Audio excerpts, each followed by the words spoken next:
kesempatan ini, izinkan saya memperkenalkan salah satu tokoh besar di Indonesia yang kiprah dan pengaruhnya telah menembus batas ruang dan waktu. Beliau adalah Profesor Dr. Engineering Haji Baharudin Yusuf Habibie, atau yang kita akrab kenal dengan nama B.J. Habibie. Seorang ilmuwan jenius, negarawan yang visioner, dan juga sosok yang inspiratif yang telah mengukir sejarah penting di perjalanan bangsa Indonesia. B.J. Habibie lahir di Parepare pada tanggal 25 Juni 1936. Ia merupakan anak keempat dari 8 bersaudara. Sejak kecil, Habibie telah menunjukkan kecerdasannya yang luar biasa, terutama dalam bidang ilmu pengetahuan dan juga teknologi. Setelah menamatkan pendidikan menengahnya di Indonesia, Habibie melanjutkan studinya ke Jerman, tempat ia menempuh teknik penerbangan aeronautika dengan spesialis konstruksi pesawat terbang.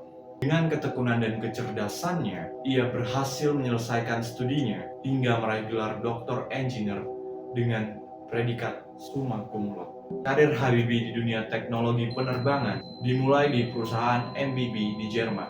Di sana ia menjadi salah satu insinyur terkemuka dan berperan penting dalam proyek pesawat berteknologi tinggi. Ia dikenal dengan teori Habibie atau Habibie Factor, yaitu sebuah temuan penting dalam teknologi pesawat terbang yang berkaitan dengan perhitungan retakan pesawat yang kini diakui dan digunakan secara internasional. Meski memiliki karir yang cemerlang di luar negeri, Habibie tidak melupakan tanah airnya. Atas panggilan Presiden Soeharto, ia kembali ke Indonesia pada tahun 1974 untuk membantu membangun industri strategis nasional. Ia memimpin Badan Pengkajian dan Penerapan Teknologi dan menjadi tokoh utama dalam pengembangan industri pesawat terbang Nusantara. Di bawah kepemimpinannya, Indonesia berhasil merancang dan memproduksi pesawat buatannya sendiri, seperti CN-235 dan juga N-250, yang menjadi simbol kemajuan teknologi bangsa. Jalanan hidup Habibie semakin penting ketika ia masuk ke ranah politik. Ia pernah menjabat sebagai Menteri Riset dan Teknologi, kemudian Wakil Presiden ke-7, dan akhirnya menjadi Presiden Republik Indonesia yang ketiga pada tahun 1998, menggantikan Presiden Soeharto yang mengundurkan diri di tengah krisis multidimensi.